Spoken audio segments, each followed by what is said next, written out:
y vamos a conversar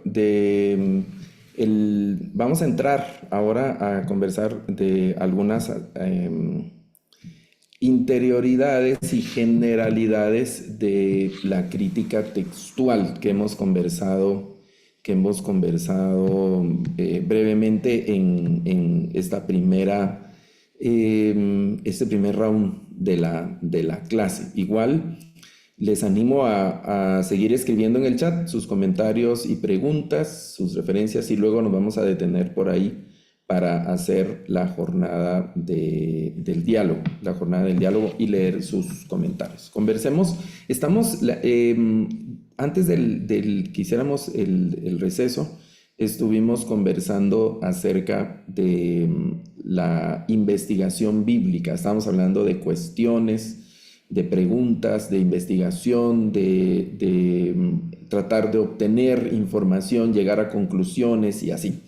Toda esa es la dinámica de las ciencias bíblicas, basado en investigación, basado en evidencia, basado en, ¿cómo se dice?, en asuntos que son concretos, en asuntos que son objetivos, tratando de llegar a conclusiones y a determinaciones que sirvan para el avance de los procesos y que mejoren el material que se utiliza como base para las traducciones, todo lo que tiene que ver con el mundo bíblico. Entonces, de ahí que desde hace ya una buena cantidad de años, vamos a ver, tal vez unos 3 siglos para acá, que se habla de la crítica textual. Estas disciplinas filosóficas, al final de cuentas, al inicio filosóficas, surgieron como parte del mismo desarrollo intelectual de la humanidad en la Ilustración y esas cosas, y para evaluar la realidad que se tenía de las sociedades de aquel tiempo.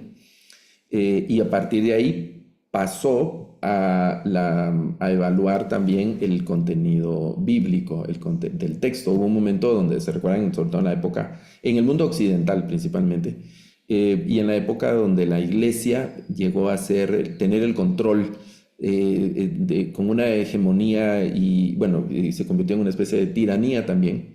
Luego viene la reforma y en el centro de todo eso está el texto bíblico, y conforme va pasando el tiempo el texto bíblico se queda como el centro de la investigación, ¿no? Muchos investigadores a lo largo de la historia o de esa historia para acá han tenido el propósito de investigar el texto bíblico para desacreditarlo, ¿no? Para menoscabarlo, para derrumbarlo, para pues negarlo o criticarlo de una manera ofensiva. De aquí la palabra crítica hay que entenderla como un examen. Viene de una palabra griega que es krinos, que significa examinar, evaluar. A eso se refiere crítica. No incluye ya esa, es que me están criticando, ¿verdad? Me hicieron unas críticas, como en un contexto negativo, sino que es un examen, aquí es una evaluación, un análisis, ¿verdad? Y la palabra textual se refiere al hecho de que se van a examinar los textos de donde se traduce la Biblia, o los textos que son los textos bíblicos, ¿verdad? En los idiomas originales principalmente. Por eso vean la definición, dice, trabaja con el original y la naturaleza de todo tipo de textos. De aquí que no solo es esta disciplina de crítica textual, no es una disciplina exclusiva de los textos bíblicos, sino que es una disciplina en general, digamos, ¿verdad? Y los mismos procedimientos se utilizan con algunas variantes, ¿no? Porque cada texto tiene su naturaleza y sus particularidades. Entonces, la crítica textual bíblica tiene algunos procedimientos muy propios, ¿no? Pero al final es eso, el análisis de cualquier tipo de texto. En nuestro caso, el texto bíblico, Entonces, hay algunas consideraciones que se tienen que tomar en cuenta al momento de acercarse al texto bíblico. El crítico textual, en el caso nuestro, que nos estamos acercando al texto bíblico para hacer análisis, investigaciones y esas cosas,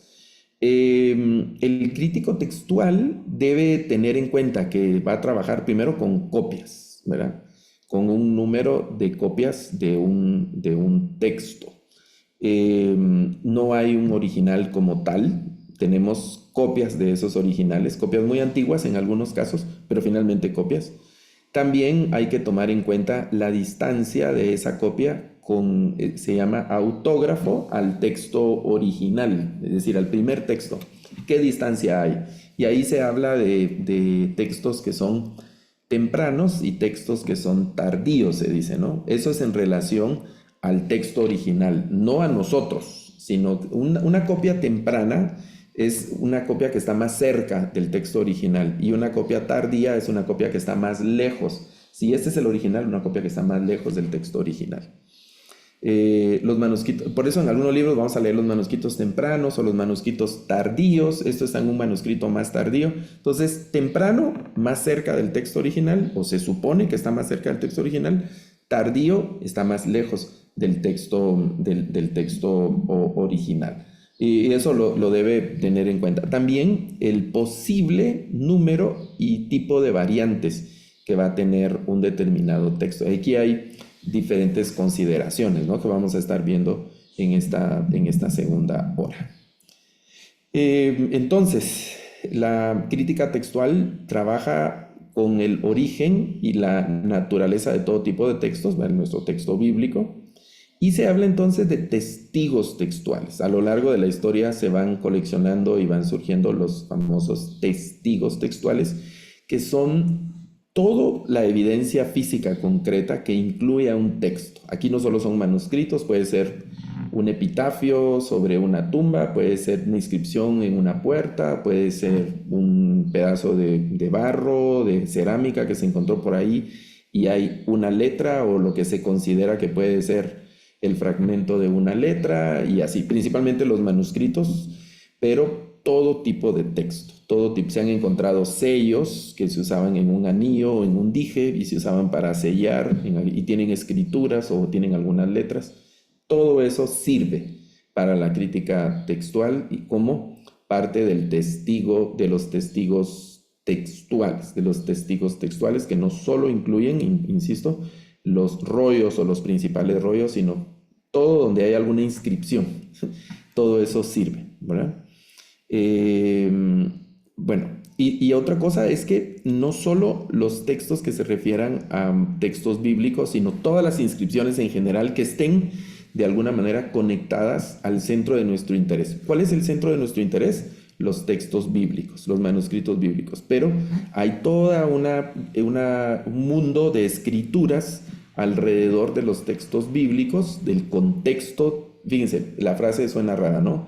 El contexto textual de los textos bíblicos, porque no solo están los textos bíblicos, sino que hay otro tipo de textos que no son los bíblicos, pero hay otras escrituras. Entonces, todo eso sirve para el análisis de la crítica textual.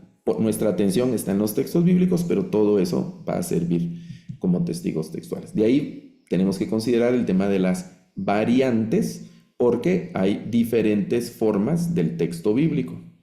No solo se incluyen los manuscritos completos, sino también citas en textos no bíblicos. Por ejemplo, hablábamos antes de los hapax, que son palabras que en el texto bíblico aparecen una vez. Muchos de esos hapax se han solucionado porque esa misma palabra se encuentra en otro texto que no es un texto bíblico. Y en ocasiones se encuentra en algún texto que ni siquiera es de Israel, sino que se encuentra en otros manuscritos de pueblos cercanos, donde el texto está relacionado. Por ejemplo, vamos a ver, en la investigación arqueológica se trata de investigar todo un mundo arqueológico alrededor de los textos, por ejemplo, hacia el norte de Israel, que están ciudades, sitios arqueológicos de una ciudad que se llamaba Ebla y otra que se llamaba Ugar, los eblaitas, los textos eblaitas y los textos ugaríticos, que son importantes por la cercanía con el hebreo. El hebreo tiene antepasados idiomáticos, lingüísticos, y entonces los textos que están relacionados con los antepasados o con los primos, los familiares lingüísticos del idioma, van a tener una importancia. Esa va a ser relativo siempre, pero va a tener una importancia dentro del estudio y los análisis del texto, ¿verdad? Por eso es que se estudia todas las escrituras alrededor de los textos bíblicos, encontrando también citas, digamos, aparecen nombres, referencias de lugares, objetos, eventos que aparecen en diferentes manuscritos. Luego se habla también del urtexto.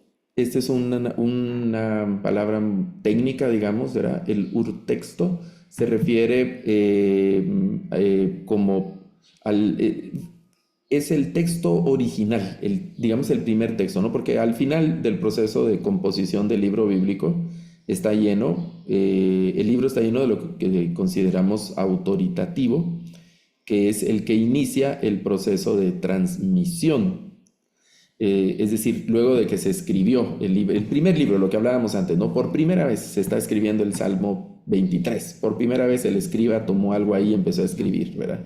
Salmo de David, Jehová es mi pastor, y así. Se fue el salmista. Nunca había sido escrito y ahora ese sería el urtexto, el texto original, el que da inicio a esos procesos de transmisión, que es lo que no tenemos, ¿verdad? Por eso es que ese urtexto hace referencia a la estructura real de un texto, ya de manera actual. Lo correcto es decir textos en idiomas originales, que era lo que estábamos diciendo antes, porque no tenemos ningún texto original. No podemos decir el texto original dice, porque no tenemos tal texto. Lo que tenemos son copias, nada más, solo copias. Y entonces la expresión correcta será textos en idiomas originales, ¿verdad? Eso es lo que hay, algunas de esas copias.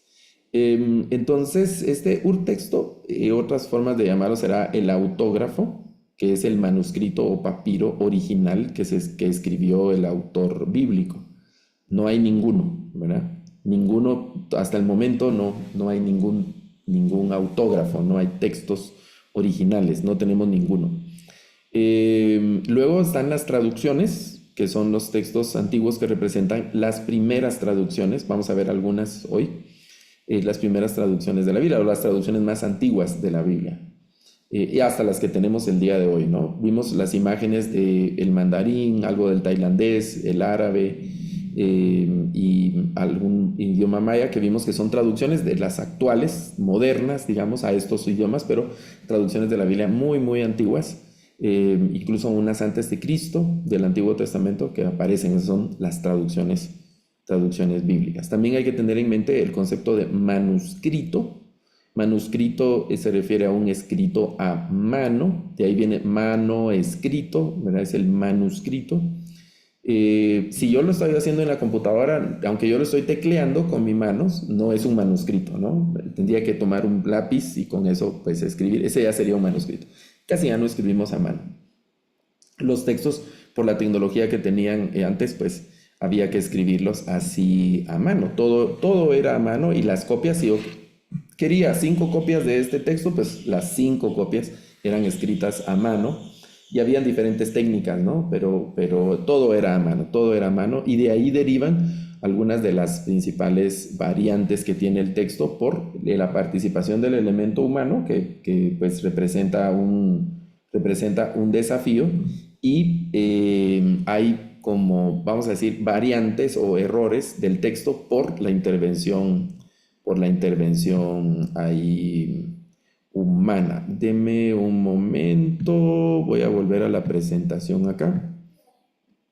Ok, vea este texto. Este es un manuscrito del texto, y aquí vea los trazos, está el deterioro, y todo esto representa los trazos a mano que se hacían, ¿no? Y los textos se van identificando también por el tipo de letra. Este es un manuscrito griego, que por el tipo de letra se va identificando el tiempo del manuscrito. También se evalúa el material que el manuscrito tiene. Y ya con el tiempo, voy a volver a una lámina, ya con el tiempo los elementos físicos de los manuscritos, que fueron muy rudimentarios y rudimentales también, van sufriendo a lo largo del tiempo el deterioro lógico. Por eso es que el día de hoy los que se conservan en urnas y en lugares con una temperatura controlada y no están expuestos a todo el público, y para acercarse a ellos pues hay que ponerse guantes. Los que ahora la mayoría de estos, o todos creo yo, han salido del contacto directo con el público, y solamente gente ¿cómo se dice? Como selecta por su trabajo que hacen en los campos de la traducción, tienen acceso directo a tomar en sus manos, digamos, un manuscrito o con algunas herramientas o algo en urnas o en lugares especializados, dependiendo de la consistencia física que un manuscrito tenga, porque imagínense, algunos tienen miles de años, sí, miles o cientos de años, ¿verdad? Son manuscritos muy, muy antiguos, y los materiales no eran tan resistentes como los que nosotros tenemos el día de hoy. Todos eran, hoy les llamaríamos ecológicos, ¿verdad?, a esos materiales, aunque representaban la tecnología que tenían disponible, pero comparados con lo que nosotros tenemos hoy, mucho más perecederos, ¿verdad? Eso es el tema de los manuscritos. Ahora, de estos manuscritos hay dos tipos principales, que son los rollos, que es un material escrito formado al unir varios parches, debería decir aquí, o parches o folios, ¿verdad?, que luego se enrollaban porque se hacían como pliegos. Vamos a ver algunas imágenes, por ejemplo esta, donde estos folios, como hojas o pliegos, se unían como una especie de goma, de pegamento, y se formaban tiras largas. Por ejemplo, en los rollos del Mar Muerto, el rollo principal, uno de los rollos principales mejor conservado, es el rollo de Isaías, o el gran rollo de Isaías, que tiene un poco más de 7 metros de largo. Pero lo que se hacía era que se hacían varias como por partes, y luego se iban pegando hasta formar una tira más larga. Esos son los rollos. Con el tiempo eso pues representaba dificultades, entonces surge la idea de dividir el rollo y se vuelven los códices o los códex. Hoy les llamamos códices. Los códices, que son parecidos a nuestros libros, consistía en varios parches doblados y cosidos para fácil lectura, como nuestras hojas que tenemos hoy en los libros. Eso es lo parecido a los libros. Entonces ya no era un rollo, sino que el rollo estaba dividido en partes pequeñas y se hacían como esas hojas, ¿no? Y hay códices, por eso se habla del Códice Vaticano, el Códice Sinaítico, y cuando oigamos códice ya tenemos la idea de cuál es la presentación de ese material. Si oímos un rollo, ya sabemos que es una tira larga, y si es un códice va a ser así como por páginas, como tenemos nuestros libros. Es un códice, ¿verdad? Este es un códice, tiene las páginas, están pegadas aquí, se usan los folios y se va avanzando o retrocediendo, así como nosotros usamos nuestros libros físicos, ¿no? Esa es la forma. Esa es cuando oigamos códice, o si oímos rollo, ya sabemos cuál es la presentación. Y puede ser, hay códices hebreos, hay rollos hebreos, hay códices griegos. La mayoría de material de griego está en códices, los códices, porque representan ya un estadio también posterior de la tecnología y la técnica que se utilizaba de ese tiempo. Los rollos son muy antiguos, aunque se siguieron usando durante mucho tiempo. Llegó un momento de transición en que habían rollos y códices, pero posteriormente se quedaron los códices, se quedó la gente ya con códices. En cuanto a los materiales de elaboración tanto de códices como de rollos, está el pergamino, están los pergaminos, que son, los pergaminos están hechos de cuero de diferentes animales, principalmente de cabra o de ovejas, ¿verdad? Pero era cuero.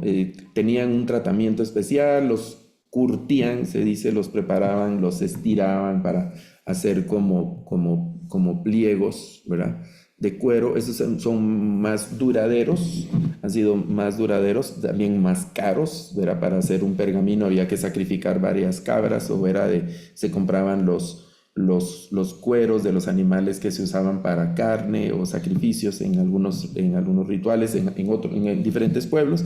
Y entonces el cuero tenía varios usos, ¿no? Así como nosotros hoy usamos el cuero para hacer cinturones, bolsas, zapatos, herramientas y diferentes artículos, los diferentes cueros que utilizamos.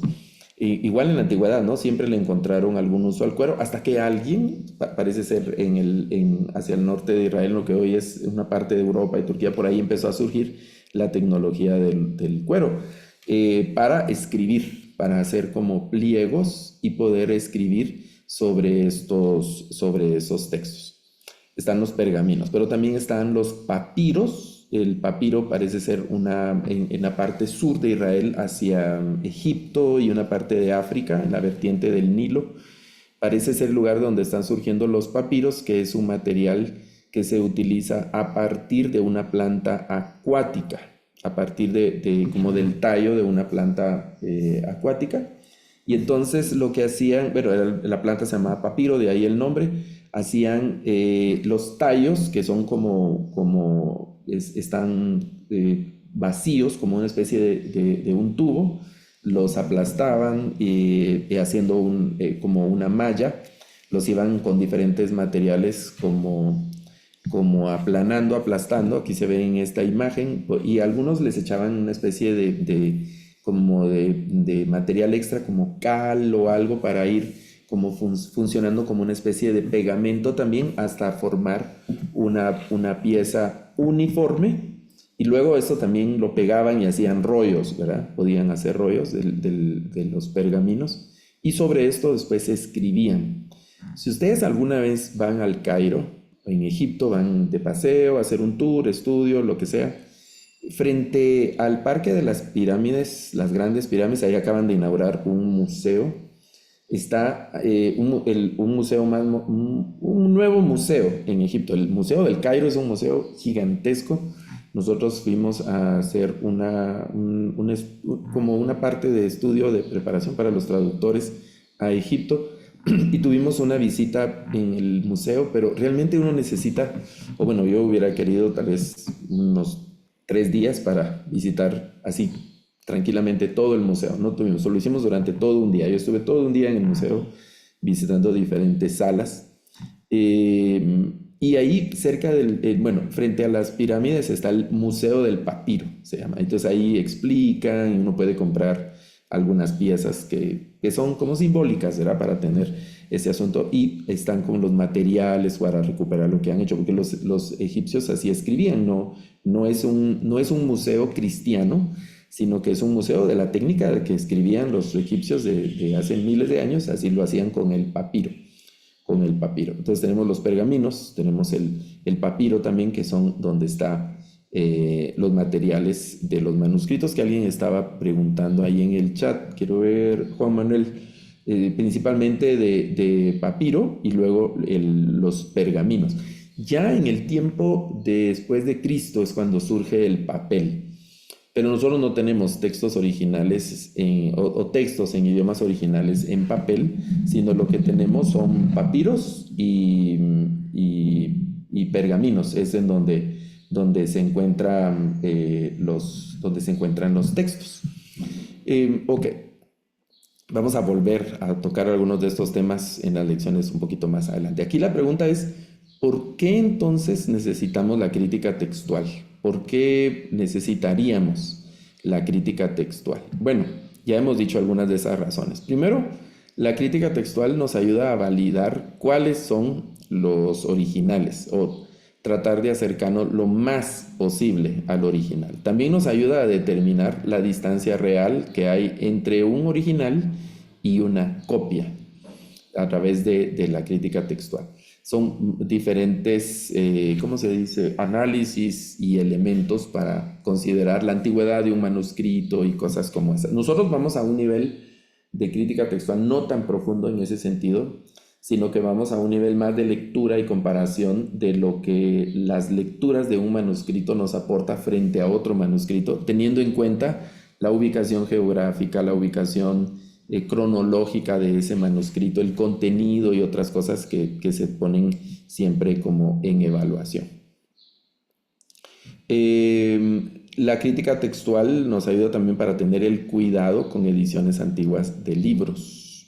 De alguna manera, en cuanto a la crítica textual, con los materiales que vamos a utilizar, por eso hablamos, fíjense lo que estábamos hablando antes, de que en la medida que vamos profundizando nuestro estudio debemos ir actualizando constantemente nuestra información, porque estamos hablando de investigación científica, investigación, y la investigación va arrojando, cada tiempo va arrojando nueva información. Vamos a suponer que yo soy médico. Yo me gradué de médico en la década del 80, digamos en el 1985, yo me gradué de médico, eso hace que 40 años atrás me gradué de médico. En estos 40 años la medicina ha avanzado mucho, hay nueva tecnología, hay nuevos medicamentos, hay nuevos procedimientos, hay nuevas herramientas, etcétera. Va a haber un principio general de la medicina que no va a cambiar. El cuerpo humano, pues no se le va a poner el corazón ahora aquí en la cabeza y el hígado se le va a subir aquí al hombro. No, el cuerpo humano sigue igual. Algunos procesos metabólicos van a ir cambiando porque también la dieta va cambiando y el clima y otras cosas van haciendo que el metabolismo de nosotros funcione de manera diferente que hace 40 años. Entonces, si yo quiero ser un buen médico, me voy a ir constantemente actualizando. Igual nosotros, ¿no? Desde la perspectiva bíblica. Hermano, yo solo me quedé con esta Biblia porque esta es la mejor Biblia. Por ejemplo, 1909. Esta Biblia es la única, sí, pero esa Biblia tiene más de 100 años, ¿verdad? Más de 100 años, entonces en estos 100 años algo ha pasado.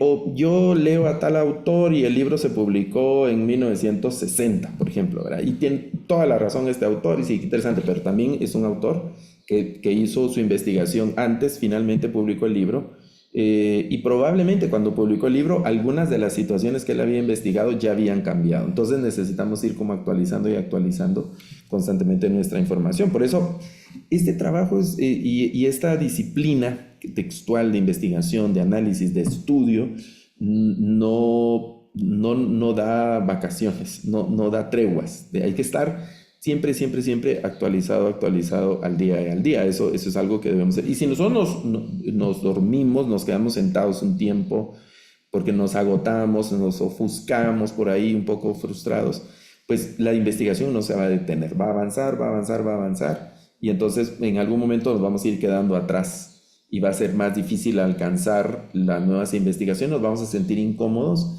y regularmente nosotros nos aferramos a aquello que nos produce comodidad y que nos produce seguridad.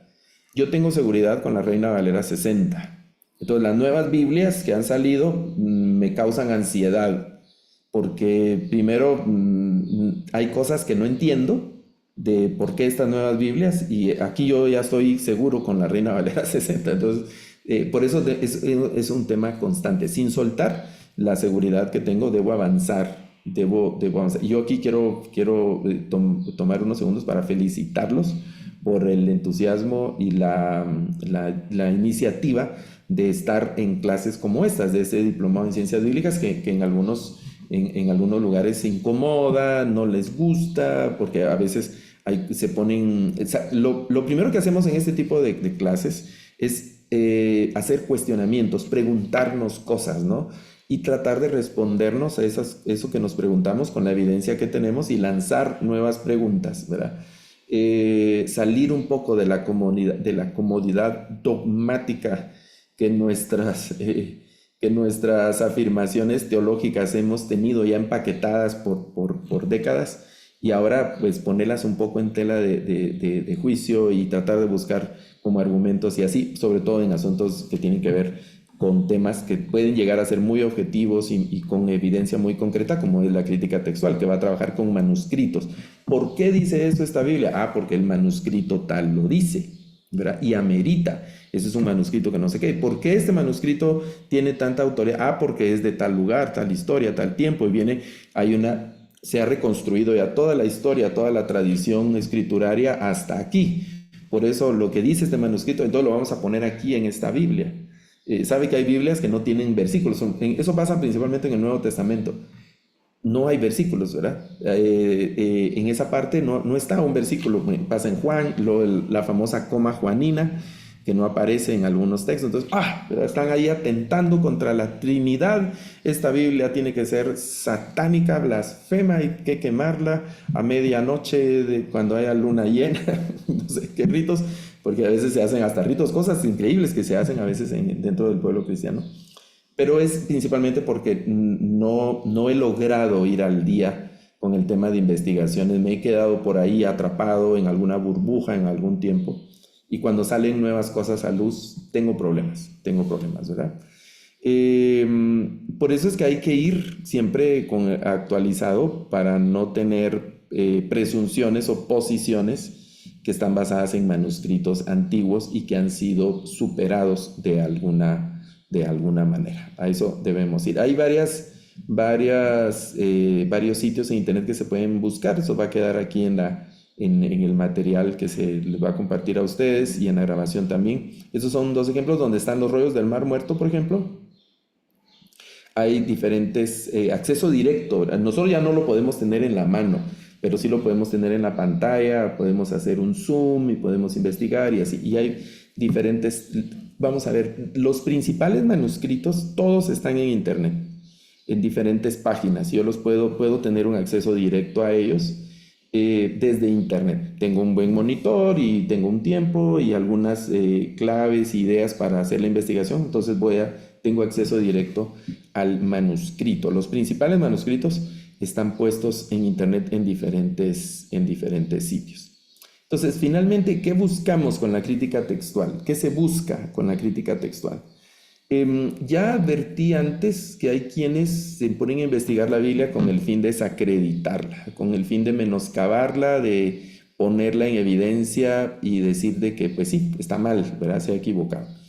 En realidad, el objetivo de la crítica textual es tratar de acercarse a la originalidad, tratar de reconstruir el urtexto, que es desde el texto en el idioma original, tratar de determinar la cantidad de copias que pudieron haber estado en un determinado tiempo y tratar de determinar la cantidad y el tipo de variantes que un texto va a tener al comparar entre copia y copia los diferentes tipos de variantes. Eso es en cuanto a la crítica textual. Los principales testigos textuales que se tienen, y aquí vamos a tratar de ir en orden cronológico, sin detenernos tanto en algunos de ellos, porque cada uno de estos amerita un curso completo, porque se ha escrito mucho, hay mucho que investigar y que decir de lo que se sabe ya de estos. Nosotros solo los vamos a citar cuáles son los testigos textuales, es decir, los textos que se usan para la reconstrucción, tratar de acercarse al texto original, y también se usan como testigos textuales al momento de la traducción de la Biblia. Está la Septuaginta, que así se llama la Biblia, y la abreviatura aparece en muchos libros como el número 70 en numeración romana, una L y dos X siempre mayúsculas. En la Septuaginta hablábamos de como una leyenda que aparece en la carta de Aristeas, donde se dice que fueron 72 ancianos que fueron a Israel, viajaron de Israel a Egipto, a la ciudad de Alejandría, a petición de un rey griego copto, una traducción de los manuscritos hebreos al griego de aquel momento para enriquecer la biblioteca y otras cosas. Entonces se habla de que tradujeron todo el texto en 70 días, y de ahí la repetición de 70 a 70, el nombre del texto que se llama Septuaginta. La realidad, la evidencia arqueológica ha demostrado que la Septuaginta en realidad se redactó a lo largo de un periodo mucho más largo. Algunos apuntan que fue a lo largo de unos 100 años que fue siendo traducida, hasta que finalmente se concluyó de traducir al griego los textos en hebreo. Y eso es interesante también porque esos textos que aparecen oscilan entre 24 textos hasta los 39 que aparecen en nuestro Nuevo Testamento, que son los textos canónicos, digamos, del Antiguo Testamento. El canon hebreo, el listado en el canon hebreo son 24, porque el hebreo junta varios libros, y también los 12 profetas menores en el texto hebreo aparecen como un solo tomo, el libro de los 12 profetas, ¿verdad?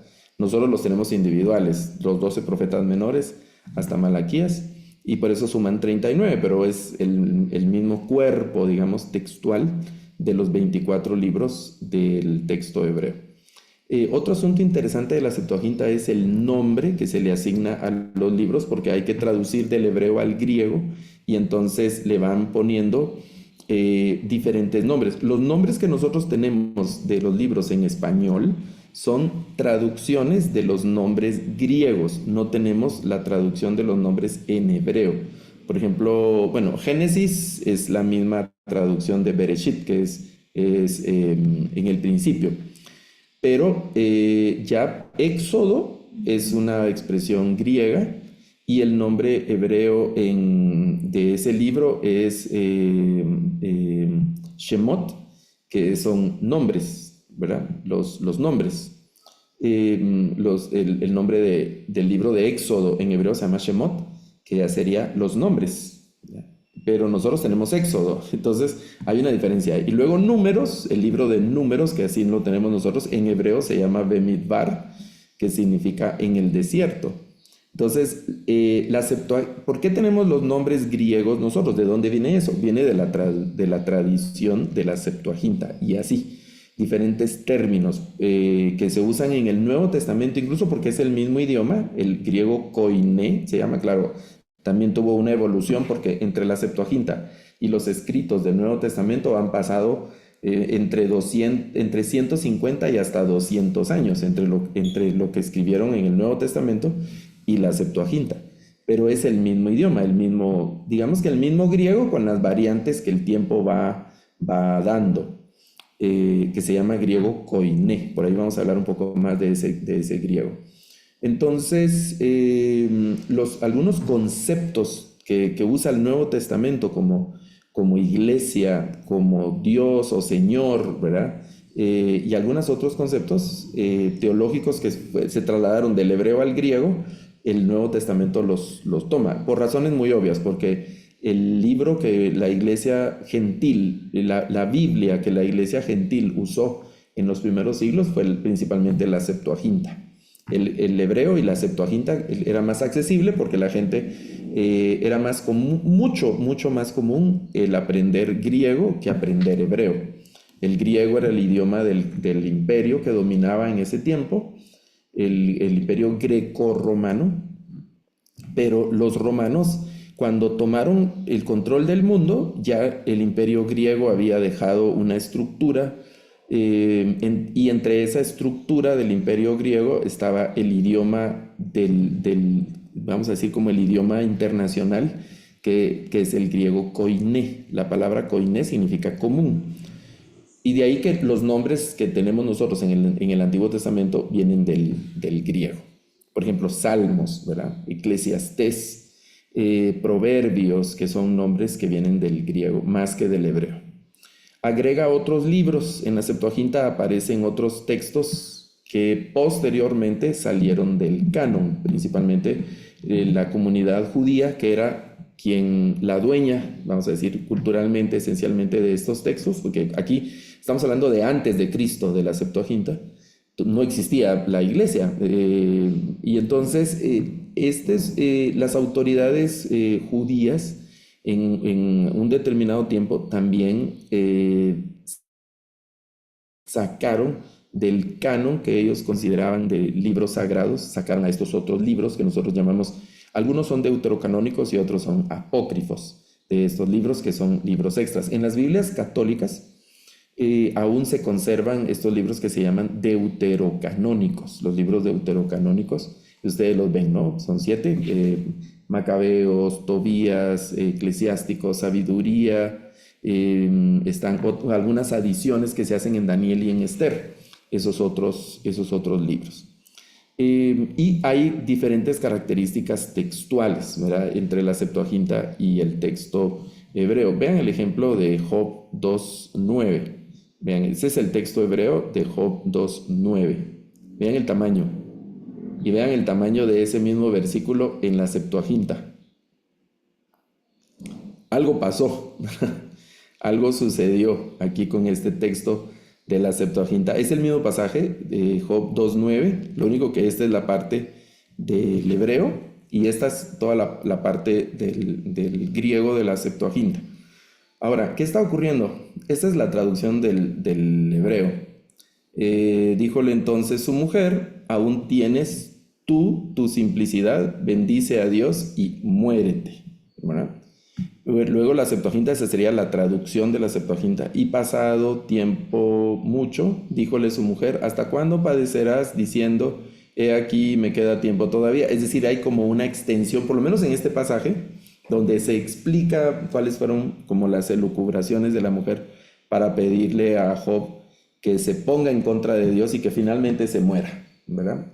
Esa distancia que hay. Hay una cosa aquí importante y es que hasta en ese momento los textos son respetados de alguna manera como reverenciados, pero no tienen todavía una categoría sagrada de decir este texto es inspirado por Dios y este es un texto sagrado y entonces ya no lo vamos a tocar, sino que lo que se evidencia es que hay un estadio donde los escribas intervenían, pues vamos a decir que a su gusto en el texto, quitando palabras, agregando palabras, para mejorar la lectura del texto. Lo que se sabe ahora es que la intención de los escribas al hacer adiciones, se llaman algunas veces glosas que se hacían en el texto, era para mejorar la comprensión del texto, anticipando una posible problemática de comprensión o quitando palabras que pudieran ser raras o desconocidas para las futuras generaciones, corrigiendo redacción y así. Hubo un momento, eso lo vamos a ver más adelante, que se conoce como el texto masorético, donde eso terminó y entonces desarrollaron otras estrategias para hacer comentarios en el texto. Luego, la Septuaginta corresponde también a un periodo donde pues, hay un desarrollo cultural y eso se evidencia a través de la arqueología de diferentes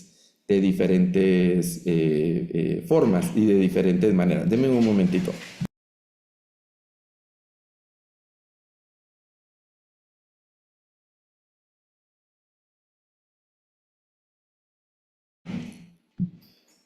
Disculpen, continuemos. Y entonces la arqueología y como las evidencias que se van recolectando, que se van encontrando muchas veces junto a los manuscritos o a los asentamientos humanos donde se encontraron manuscritos, va dando luz también de la cultura de donde van surgiendo todos estos manuscritos y van ayudando a entender el porqué de algunas cosas que están presentes dentro de un determinado manuscrito, ¿verdad? Diferentes elementos que van surgiendo de esos tiempos. Vean estos peines, ¿verdad? Que se utilizaban para las personas, los tazones y platos que utilizaban en algunos lugares. Bueno, otro de los testigos textuales de mayor importancia son los manuscritos, o los que conocemos como rollos del Mar Muerto, que se encontraron pues en algunos asentamientos humanos alrededor del Mar Muerto, en la costa occidental del Mar Muerto. Y hay toda una historia ahí importante. A esto les vamos a dedicar un espacio en particular un poco más adelante. Esos se encontraron, finalmente se descubrieron en 1948, pero datan también de unos entre 100 y 150 años antes de Cristo. Y aquí hay manuscritos en arameo, hay algunos poco, pero hay en griego, y la mayoría están en hebreo. Este es un descubrimiento, ha sido un descubrimiento extraordinario, porque es decir, antes de que se descubrieran los rollos del Mar Muerto, el manuscrito más antiguo que se tenía es del año 1000 de nuestra era, es decir, un poquito más de 1000 años de antigüedad. Pero al descubrirse los rollos del Mar Muerto, se logró regresar o avanzar hasta una distancia de otros más de 1000 años. Y ahora tenemos manuscritos de una antigüedad de 2000 años o más. Y eso representa también una ventaja para el estudio y para confianza de los textos y del proceso de copiado de los textos, de la fidelidad del copiado de los textos. Podemos dudar, si digamos la comunidad científica escéptica, no cristiana, puede dudar de que los textos sean palabra de Dios, pero no pueden dudar de su historicidad, no pueden dudar de la fidelidad de los copiados, de la disciplina de los copiados, porque hay suficiente evidencia. Puede ser que ellos digan, sí, está bien, este manuscrito es de hace 2000 años, pero este no es palabra de Dios. Está bien, estamos de acuerdo. Bueno, no de acuerdo, pero está bien que para el escéptico ese manuscrito no sea palabra de Dios, pero no puede poner en duda la antigüedad de ese manuscrito. Y al comparar los rollos del Mar Muerto con los textos de hace 1000 años, las diferencias no son escandalosas, sino que al contrario terminan de fortalecer la idea de la fidelidad, de la disciplina, la dedicación en cuanto al copiado. Hay una increíble cantidad de evidencia de eso. Entonces pueden poner en duda muchas otras cosas que son al final de cuentas subjetivas, pero la objetividad de la investigación, eso no hay duda, porque los textos están ahí, a la vista, y se han investigado, se les han hecho muchas pruebas, se ponen en tema de hacer comparaciones y esas cosas, y entonces la evidencia ha ido confirmando la certeza y la seguridad que se tiene en relación a los textos. Luego, el otro proceso de copiado, esto ya estamos hablando del periodo cristiano, porque esto estaba ocurriendo en el año 380, por ahí, más o menos, es la traducción de la Biblia a el latín. Esto lo hace San Jerónimo. Jerónimo de Estridón es el nombre de este personaje. Es un personaje... este es un personaje que a mí me despierta admiración, pero es, ¿cómo se dice? Un tanto excéntrico.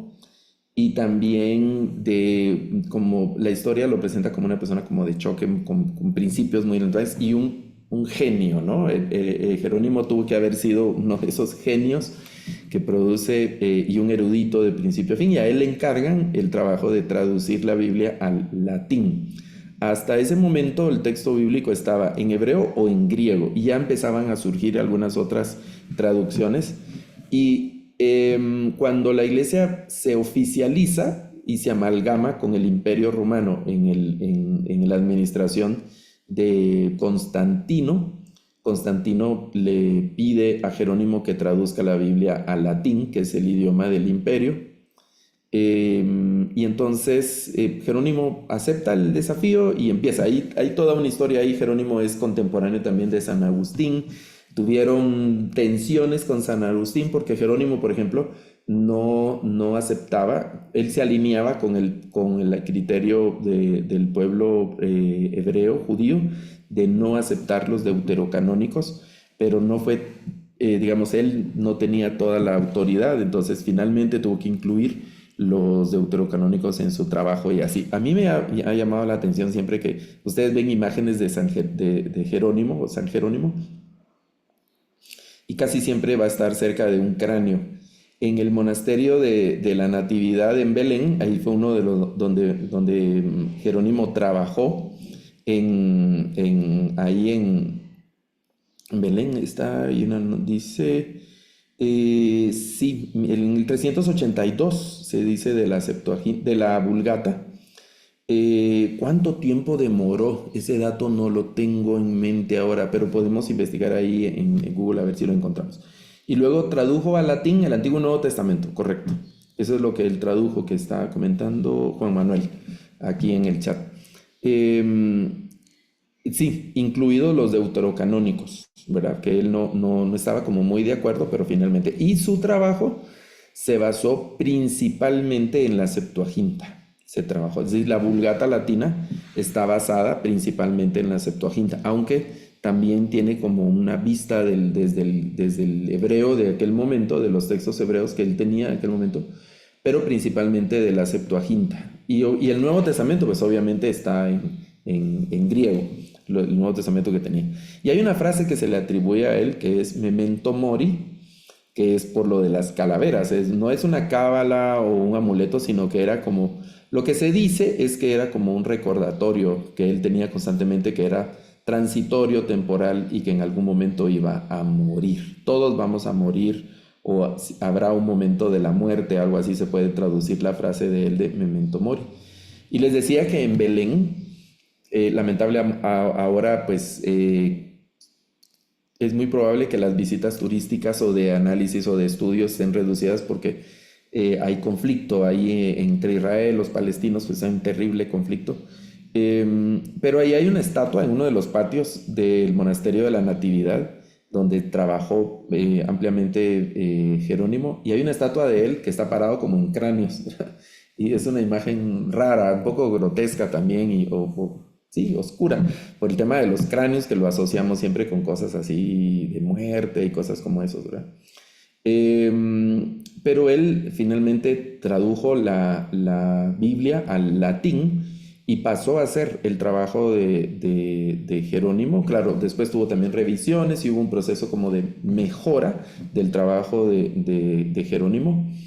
Llegó a ser la Biblia oficial de la Iglesia Católica hasta el día de hoy, ¿verdad? La Biblia, la Vulgata, que ha tenido revisiones y mejoras, les decía, pero el trabajo de Jerónimo ha trascendido los siglos y hasta el día de hoy sigue siendo la Biblia oficial de la Iglesia Católica. Vean lo que pone Edgar en el chat, una frase de Jerónimo, ¿verdad? Desconocer las Escrituras es desconocer a Cristo. Esa es una frase que a mí me gusta mucho de él. Y yo he planteado como una variante de nuestro conocimiento de Cristo va directamente proporcional al conocimiento de las Escrituras. Incluso nuestra relación con Dios se puede medir en la medida de nuestra relación con la Biblia y cosas como esas, ¿no? Que vienen del pensamiento de Jerónimo. Más adelante se forma dentro de la Iglesia Católica una orden monástica, que es la orden de los Jerónimos, que se distinguía por la erudición, el estudio de los idiomas, el estudio bíblico principalmente, más que el estudio de la tradición de la iglesia, el estudio bíblico.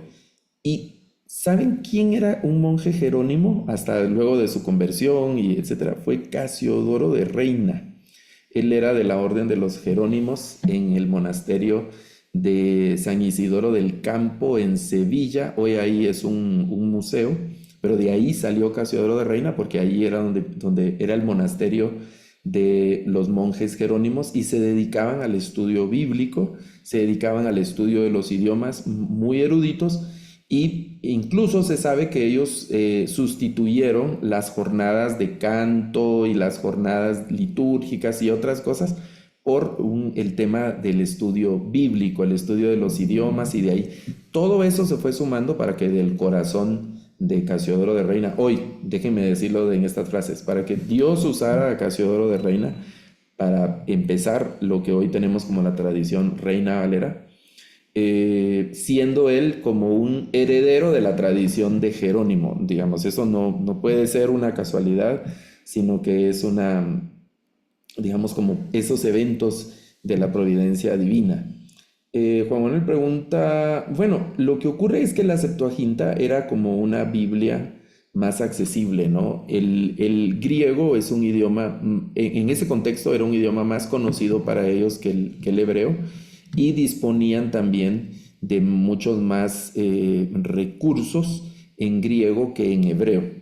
Y entonces la Septuaginta, siendo el texto de las escrituras hebreas, pero en griego, era un texto mucho más accesible para conseguirlo físicamente y también accesible en cuanto al idioma. Y ampliamente, no totalmente, sino ampliamente, la Vulgata está basada en la Septuaginta, en el tema de la Septuaginta. Estoy viendo aquí, sí.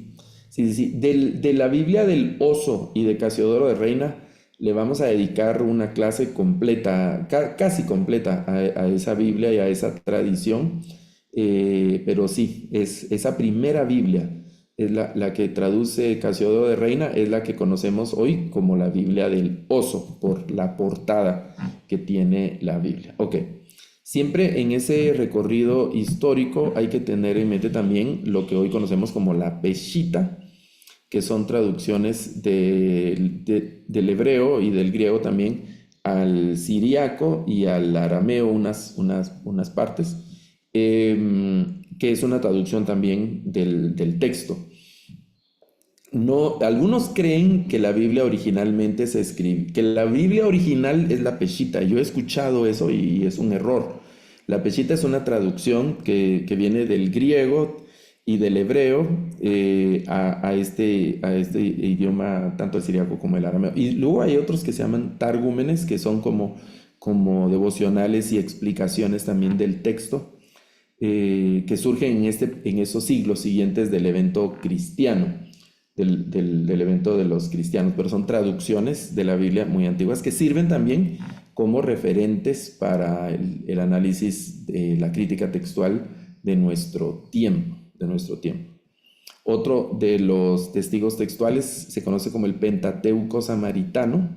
Este es un grupo de manuscritos que contienen el Pentateuco y que hay una cosa interesante por la letra con la que se escribe, evidencia un estadio muy antiguo, porque el griego que contienen es hebreo. El hebreo que contienen es un hebreo arcaico, muy antiguo. Vean esta imagen, este es el hebreo, los trazos del hebreo moderno, digamos, y esta es la escritura del hebreo muy antiguo, el hebreo del tiempo, más o menos como del tiempo del reinado dividido, después de Salomón. Por ahí algunos arrancan esa tradición del Pentateuco samaritano, hacia el reino del norte. De ahí el nombre de este grupo de textos, que primero solo tienen el Pentateuco, y además se ubica la redacción, o se considera que la redacción de estos textos fue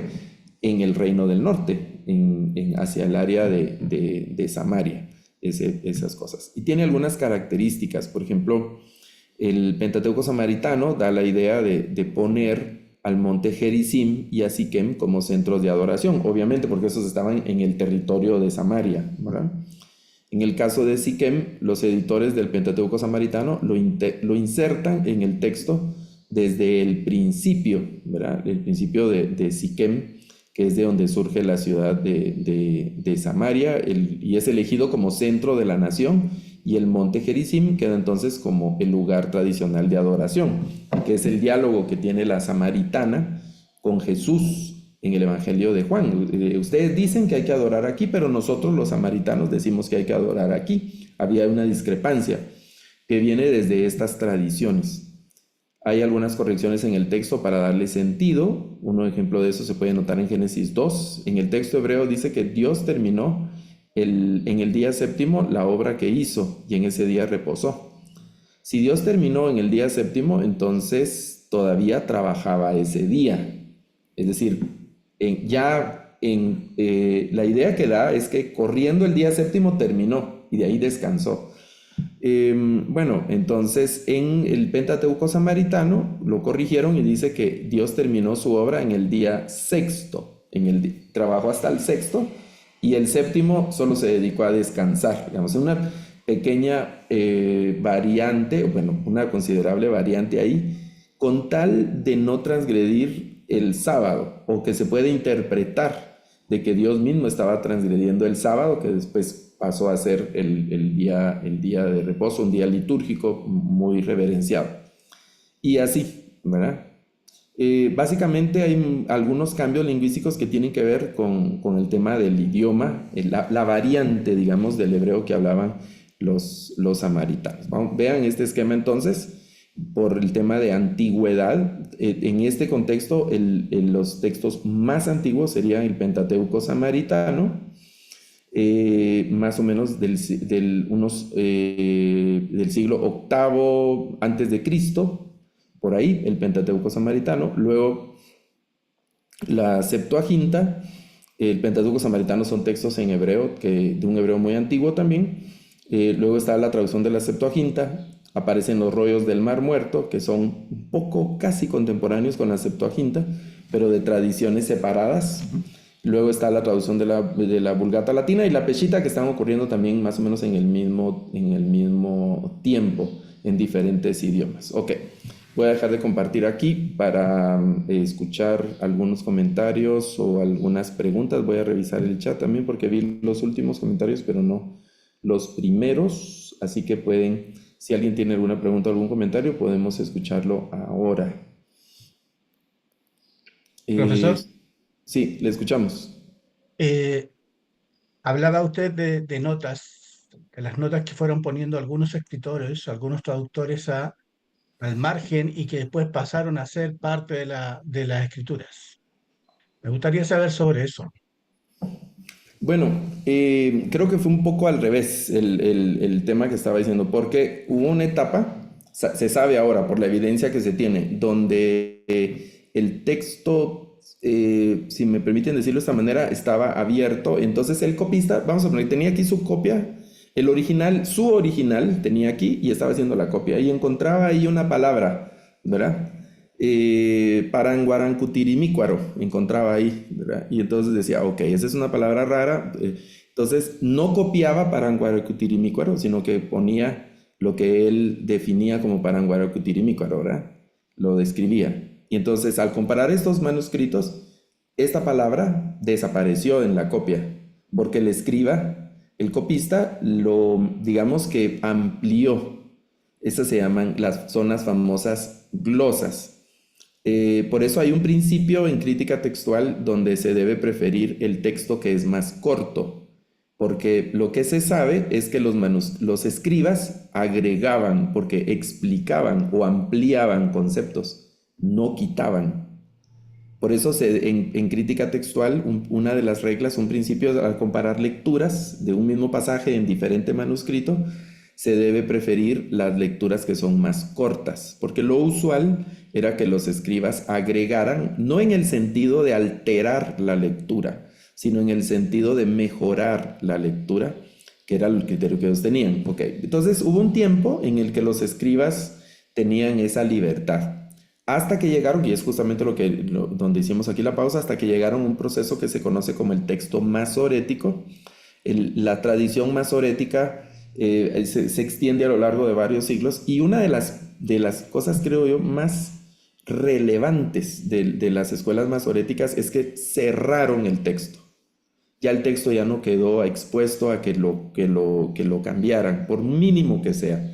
Y incluso ellos asumieron los errores y los posibles errores, ¿verdad? Entonces iban leyendo un texto y encontraban una palabra que estaba mal escrita, digamos, problemas ortográficos. En los textos hebreo y griego, principalmente en hebreo, hay errores ortográficos, es decir, confundieron letras, se copió dos veces una letra, no se copió una letra, se copió dos veces una palabra, hay una palabra que ya no se copió y así, que son errores, se llaman mecánicos, inconscientes o conscientes, pero cuando los masoretas encontraron esos eventos, como ellos dijeron, ya no vamos a tocar el texto, lo vamos a dejar así tal cual.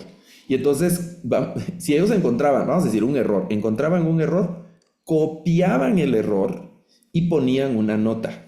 Y entonces ellos sistematizaron una serie de formas para corregir el texto sin alterar el texto. Y entonces el texto quedó ya firme y inalterado de manera constante, ¿verdad? Claro, siempre que hablemos de manuscritos, algo va a pasar. Siempre algo va a pasar al hablar de manuscritos, ¿verdad?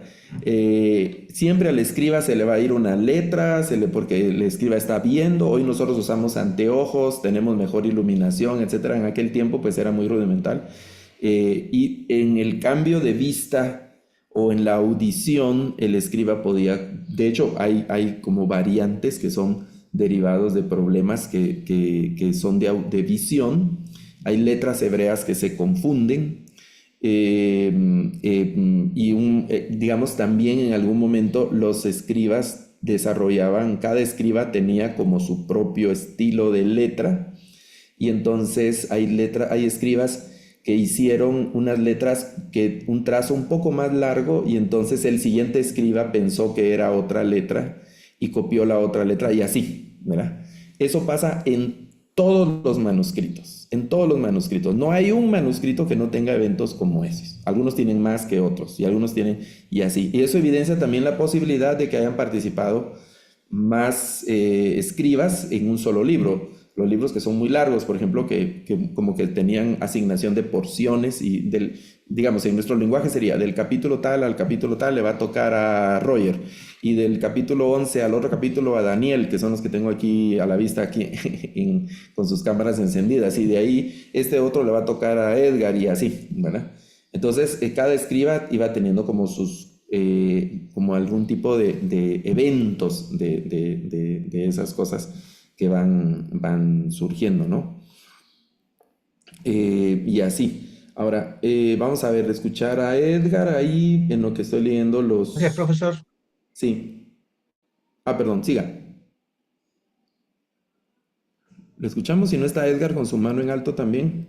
Sí, profesor, me gustaría que nos explicara lo del método histórico crítico, que algunos textos bíblicos, algunos teólogos, por ejemplo, niegan la historicidad del paso del Mar Rojo o acontecimientos Ujú. del pueblo de Israel, ¿no?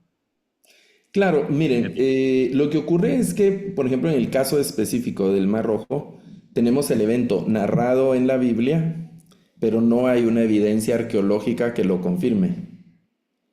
Y entonces de ahí va el tema de la crítica histórica, porque afuera de la Biblia no hay una evidencia. Eso pasa con algunos relatos de la Biblia. Por ejemplo, el tema de la Torre de Babel. Hace unos días estuve en una charla, conversatorio, hablando de idiomas y cosas de lingüística, pero en relación a los idiomas. Y estamos hablando de las familias de los idiomas a partir del texto bíblico. Eh, digamos, si uno regresa hay como una especie de embudo, ¿verdad? Porque para atrás, uno va para atrás y la historia bíblica narra con Adán, ¿verdad? Empieza con Adán.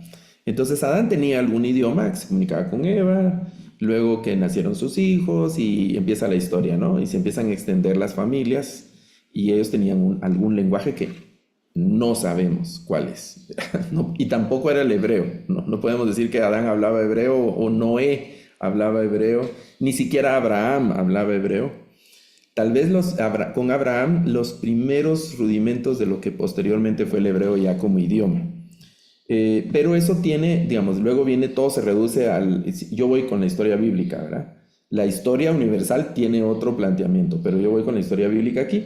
Y luego viene el diluvio, entonces la civilización que había en ese momento se contrae y se converge todo en la familia de Noé, ¿verdad? Si habían más idiomas, ahí se desaparecieron y ahora solo quedan los idiomas de la familia de Noé.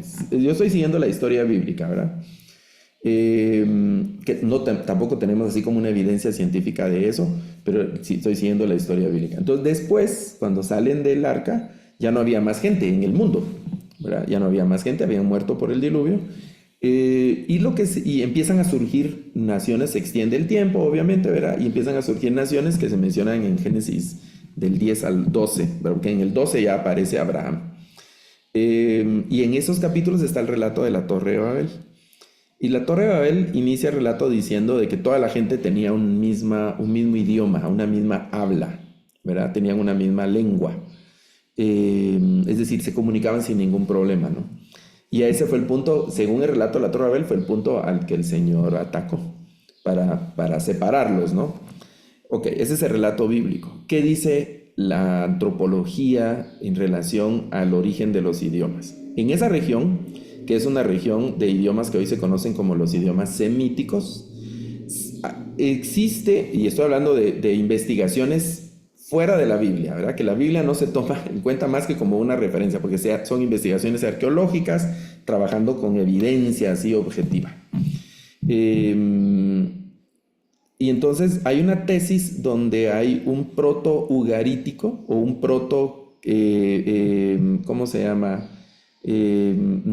Bueno, está el proto-ugarítico, pero también está el proto-sumerio, que son y el acadio, que son de los idiomas que se consideran mucho, mucho, mucho más antiguos, de los primeros idiomas de los que se tiene conocimiento en esa región. Y entonces los científicos, los antropólogos, tienen la tesis de que pudo haber existido, en algún momento hace miles de años, pudo haber existido en esa región un solo idioma. Entonces ahí tenemos un asunto interesante, ¿verdad? Porque la tesis científica, después de muchas investigaciones en esa región del mundo, los científicos llegan a la conclusión, una conclusión hipotética, ¿verdad? De que en esa región pudo haber existido un solo idioma. En una región muy amplia pudo haber existido un solo idioma. Entonces, eso hace contexto con el relato de la Torre de Babel. Nosotros no tenemos evidencia científica para afirmar lo de la Torre de Babel. Lo damos por cierto porque está en la Biblia, ¿verdad? Y nosotros creemos en el relato bíblico, pero no tenemos una evidencia científica. Hay cosas científicas que nosotros, digamos que tenemos un sí o no con la Biblia. Por ejemplo, creemos que o luego de la petición de Josué, creemos que el sol se detuvo. Bueno, pero ahí tenemos que detenernos un momentito. ¿Cómo que el sol se detuvo? ¿Realmente el sol se detuvo? Sabemos que no, ¿verdad? Hoy sabemos que no.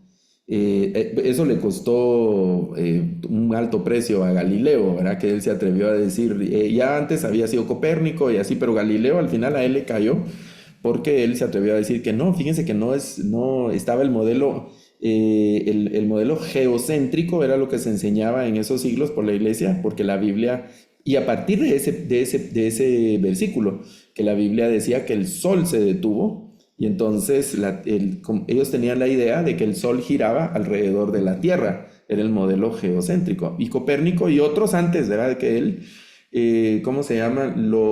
Bueno, estaba Pitágoras y otros científicos también, y creyentes, muchos de ellos, empezaron a decir, miren, lo que pasa es de que parece que no es el sol el que se mueve, y hablaban de los otros, empezaron a ver los otros planetas con las herramientas tan rudimentarias que tenían, ¿verdad? ¿Se imaginan a Galileo en este tiempo teniendo los telescopios, la investigación espacial? Copérnico en este tiempo sería, no sé, ¿verdad? Ellos estarían así súper felices y no sé qué tipo de gente serían ellos con el avance científico que tienen, pero con lo que tenían en aquel tiempo, Copérnico, Pitágoras, luego Galileo, pues hicieron la observación del mundo y llegaron a la conclusión que propusieron el modelo heliocéntrico, que es el modelo que la ciencia ha confirmado ya hasta la saciedad, que es el modelo en el que vivimos, ¿verdad? Entonces, Josué le dice al sol, detente, porque en su conocimiento, saben que todo el Antiguo Testamento ocurre en una etapa que se conoce como la etapa precientífica. Nosotros hoy tenemos muchísimo más conocimiento científico que los autores de la Biblia, que el mismo apóstol Pablo, y en el contexto humano tenemos más información de la que tuvo Jesús en su momento. Sabemos mucho, ¿verdad? Claro, usamos para otras cosas ese conocimiento, pero tenemos mucho conocimiento. Sabemos ya qué pasa con la fotosíntesis, ya no tenemos mitos en relación a la sangre, ya sabe todo lo que se creía antes de la sangre, por qué había gente de sangre azul, ya sabemos el tema de toda la parte hormonal, aunque todavía hay muchas dudas del tema hormonal, cómo funciona nuestro cuerpo, la neurociencia, todas las cosas que pasan aquí en nuestra cabeza. El cerebro sigue siendo un misterio, aunque se han hecho muchos avances, pero sigue siendo un misterio. El cerebro es impresionante, nuestro cerebro es una cosa así que a los científicos los tiene admiradísimos, aunque se ha avanzado mucho. El ojo, la investigación es del ojo, de ahí todo el desarrollo de lentes, cámaras y todo eso, todo el tema de lo que pasa en nuestro oído, es una cosa así. Pero antes no se tenía nada de ese conocimiento, ¿no? Había una especie de ritos que examinaban en los hígados con un asunto para adivinar y para el tema de agorerismos, ¿verdad? De adivinación, como magia a través del hígado de las personas, porque era una etapa así. Entonces hay cosas en la Biblia que nosotros que no tenemos evidencia científica, y de hecho hay cosas como errores científicos, digamos, en el texto bíblico por la etapa en la que vivían los autores. El más prominente de esos, en mi opinión, es ese de Josué, donde Josué le dice al sol que se detenga, ¿verdad? Entonces que se detiene el día. Hoy nosotros diríamos, lo que ocurrió fue que la tierra se quedó en un solo lugar. Y si se detuvo la tierra, hoy hacemos esas inferencias, se detuvo todo el sistema solar, porque sabemos que los planetas giran de una manera coordinada, sincrónica en el universo, y una alteración en las trayectorias de los astros, pues desencadenaría una serie de hecatombes de dimensiones que nos superarían increíblemente, ¿no? Bueno, entonces, ¿qué pasó realmente en Josué? Tuvo que hacer un milagro astronómico impresionante, y ahora que tenemos más conocimiento, podemos darle la dimensión que tuvo en ese momento, aceptando como real, como tal, que el día se extendió más del tiempo que tenía que extenderse hasta que Josué terminó de alcanzar a los enemigos de Israel. Y así. Entonces, una cosa es la evidencia científica comparada con el relato bíblico.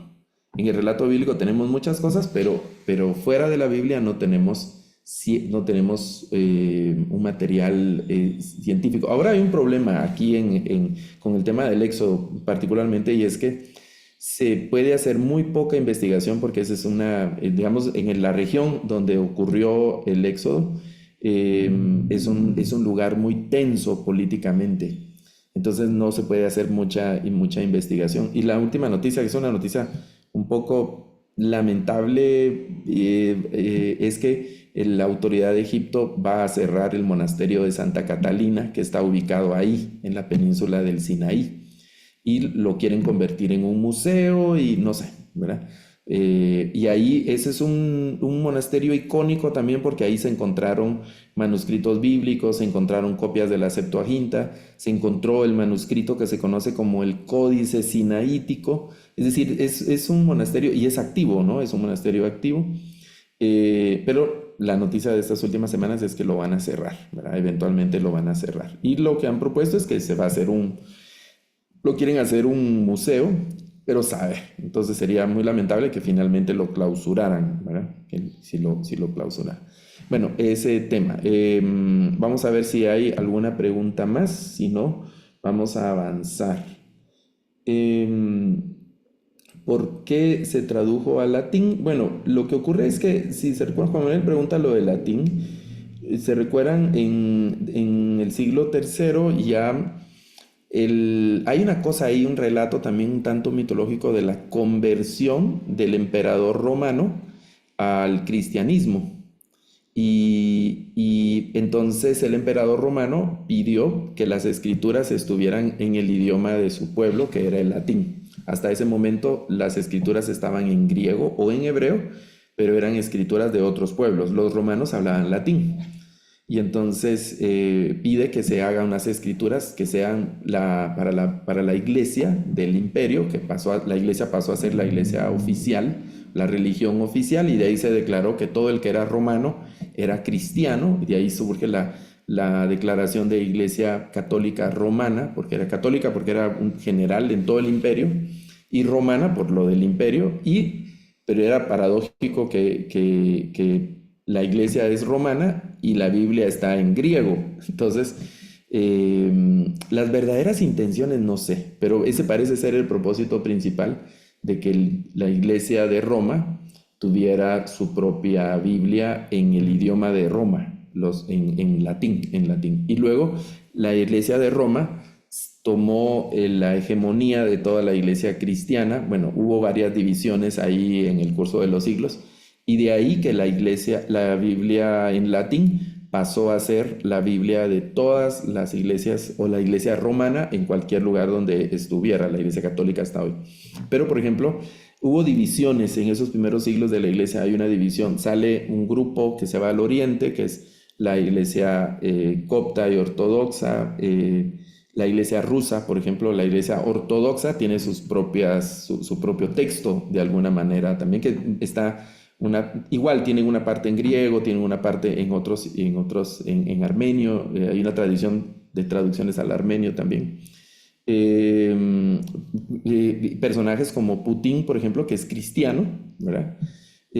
A su modo, digamos, ¿verdad? Pero es cristiano. El patriarca de Rusia es un patriarca cristiano también. La liturgia es parecida a la liturgia católica. Tienen una serie de patriarcas. La iglesia copta, les decía lo del viaje a Egipto, fuimos al barrio copto y ahí hay una tradición cristiana y tienen varios patriarcas también ellos. Ahí tienen como una estructura más o menos papal de patriarcas a lo largo de los siglos y tienen sus propias escrituras también en sus propios idiomas. Bueno, parece ser que por ahí va ese tema. Ok, voy a regresar a la presentación. Igual si tienen algún comentario, alguna pregunta, alguna duda, por favor la escriben ahí en el chat para poderlo abordar en el momento del diálogo. Estamos hablando voy a regresar a la lámina, estamos hablando de testigos textuales como la Septuaginta, el Pentateuco samaritano, los rollos del Mar Muerto, la Vulgata latina, la Peshitta, que van como en diferentes episodios. Aquí hay una línea que va como muy sutil, que es la tradición de los textos en hebreo, que va, por ejemplo, la Septuaginta fue traducida de los textos en hebreo. El Pentateuco samaritano representa una tradición hebrea, por lo menos de los primeros libros de la Torá, o de ahí el nombre que es el Pentateuco, son los primeros 5 libros. Los rollos del Mar Muerto tienen los textos en hebreo, pero hasta el momento no había, digamos, hasta todo ese momento no había como un solo grupo de escrituras en hebreo que se reconocieran como tal, de escrituras hebreas. Eso parece ocurrir hacia finales del primer siglo en una reunión de autoridades judías que se reunieron en un pueblo que se llama Jamnia o Yamne, al norte de Israel, cerca de Tiberíades, y definieron el conjunto de textos en hebreo que ellos iban a considerar como sagrados. Ese es el canon hebreo. Y a partir de ahí la tradición hebrea presenta un tanto más uniformidad, respeto. A partir de ahí también los textos toman ese carácter de solemnidad, respeto y sacralidad. Es decir, se consideran ya textos sagrados en algún momento. Eso de ser sagrado tuvo un periodo todavía así, un poco extenso, pero por lo menos a nivel de la técnica de copiado, los textos se fueron cerrando y surgen, bueno, en cada etapa habían diferentes nombres, desde los Soferim, que eran los que copiaban, los Tanaim, que eran los que también copiaban, discutían y hacían cosas, pero todo eso los escribas van teniendo diferente nombre en diferente época. Y luego, más o menos como a finales del siglo III, surgen las escuelas masoréticas, y ahí vienen varios nombres porque lo que le agregan al texto es algo que se conoce como masora. Vean esta imagen, este es el texto, las columnas, esto es parte del texto de un códice que es el códice, vamos a ver, probablemente es del códice de Alepo, se llama, y el nombre lo toma de la ciudad de Alepo. Alepo es una ciudad siria, entonces, ¿cómo códice de Alepo? Si es un códice hebreo. Bueno, lo que ocurre es que ese códice fue copiado en esa ciudad o cerca de esa ciudad y estuvo ahí durante muchos años en una sinagoga hasta que los sirios se pelearon con los israelitas y quemaron la sinagoga y a puras penas el códice se salvó. ¿Verdad? Esa es la historia.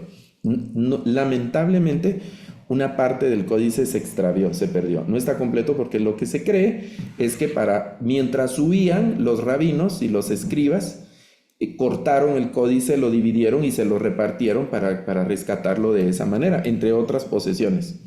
La sinagoga finalmente la quemaron. Era como un monasterio en Alepo. Y entonces se sabía de la existencia de un códice de Alepo que estaba perdido y con el tiempo se fue coleccionando, pero no está completo el códice de Alepo. Si estuviera completo, fuera el códice más importante hasta ahora.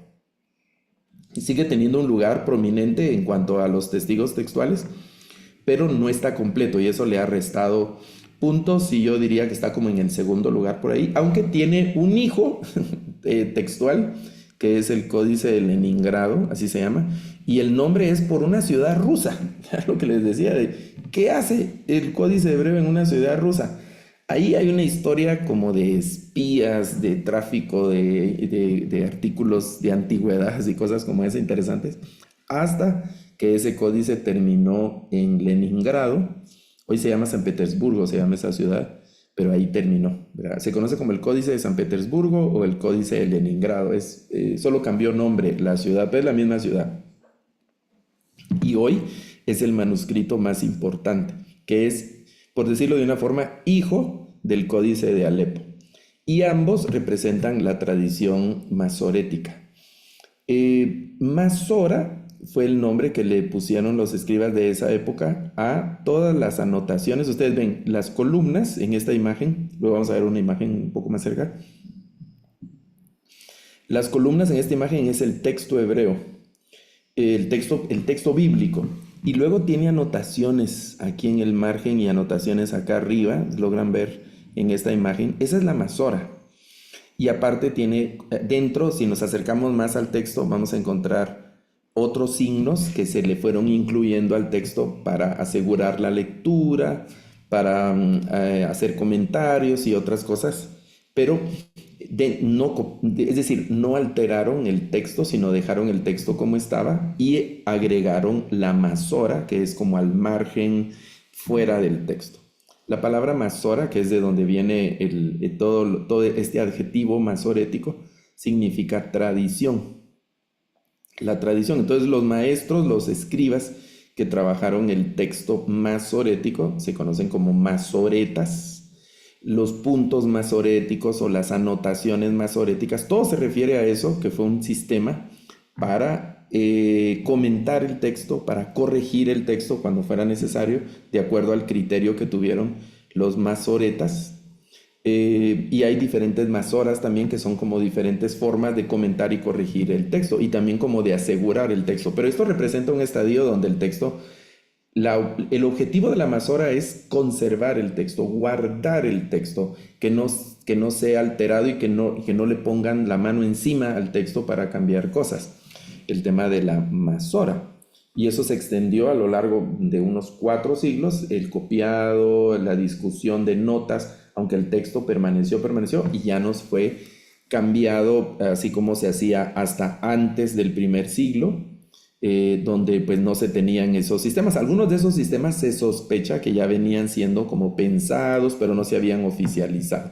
No se había oficializado ese texto, ¿verdad? Y entonces ustedes ven aquí, por ejemplo, todas las notas es decir, las letras hebreas son todos estos símbolos grandes que están en el reglón, son las consonantes, y luego están puntitos y rayitas que están arriba y abajo. Esos son los puntos masoréticos, que también sirven para vocales y para otras. Por ejemplo, algunos se pueden usar como comas, como punto y coma. Hay otros que se pueden usar como punto y aparte o punto y seguido, que son casi como signos de puntuación, que los masoretas fueron incluyendo la lectura hasta aquí. Entonces ahí ponían un signo que hoy nosotros lo entenderíamos como una coma, y luego otros y así. Pero hay algunos que en el curso del tiempo se perdió qué pudieron haber significado. Entonces también de los puntos masoréticos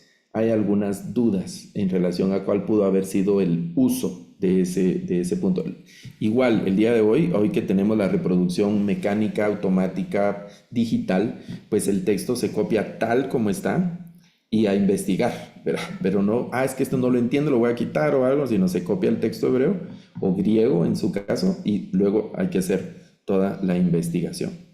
Entonces, el texto masorético, hoy nos acercamos a un texto. Déjenme mostrarles algo. Voy a tratar de ponerlo por aquí. En este momento voy a quitar mi cámara. Solo un momento para mostrarles algo aquí en la pantalla. Déjenme ver. Yo tengo aquí este texto. Este es un software que utilizo para estudio bíblico. Se llama BibleWorks y tiene el texto hebreo. Aquí junto tengo yo de manera, está el texto. Este es el texto masorético. Este es la Septuaginta, y aquí hay ¿cómo se dice? Otras traducciones de la Biblia, ¿verdad? En español, en inglés. Esta parte de aquí que estoy subrayando es la Vulgata. La Vulgata. Entonces aquí en la misma pantalla Tengo hebreo, griego y latín, bueno, latín aquí, latín de esos textos, ¿no? Y ahí tiene una serie de herramientas, pero quería mostrarles esta parte, que este es el texto masorético. Todo eso que nosotros vemos, denme un momentito, que nosotros vemos en la pantalla, toda esta sección, aquí cualquier parte del texto, ¿verdad? Es el texto masorético.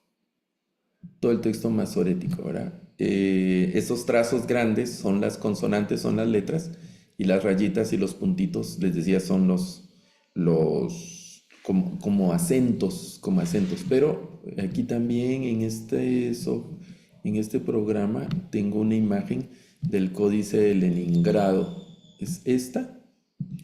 Este es son fotos del Códice de Leningrado. Recuerden, es códice porque ya no es un rollo, ¿verdad? Aquí se ve esta es la página de la izquierda. Pero observen, me voy a acercar un poco más. Observen, esta es la columna y estas pequeñas lecturas que aparecen aquí son diríamos como comentarios que hacen los masoretas, que tienen que ver con el texto, son asuntos de escritura, son temas gramaticales, son temas de escritura, no son temas teológicos o de discusiones devocionales o cosas. Hay un lugar para eso también en otras, como diferentes tipos de masora. Voy a dejar de compartir eso para regresar a nuestra presentación.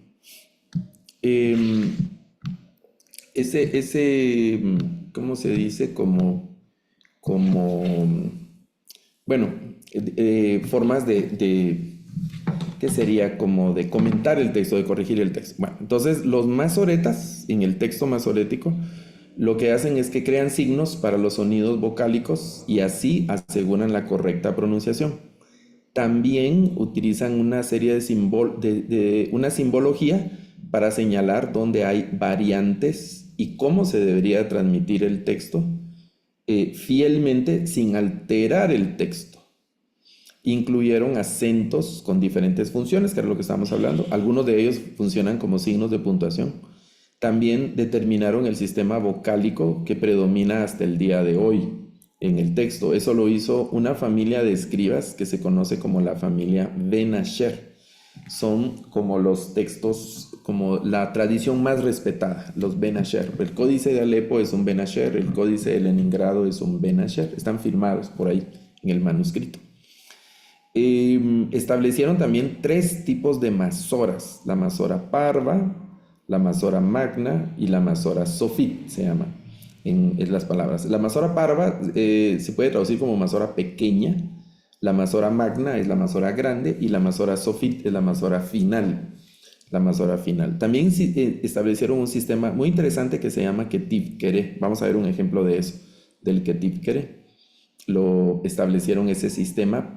Y todo esto es con tal de corregir el texto o de asegurar el uso correcto del texto a lo largo de las generaciones, que es lo que tenemos. Por eso el texto hebreo ha permanecido, ¿cómo se dice? Como uniforme.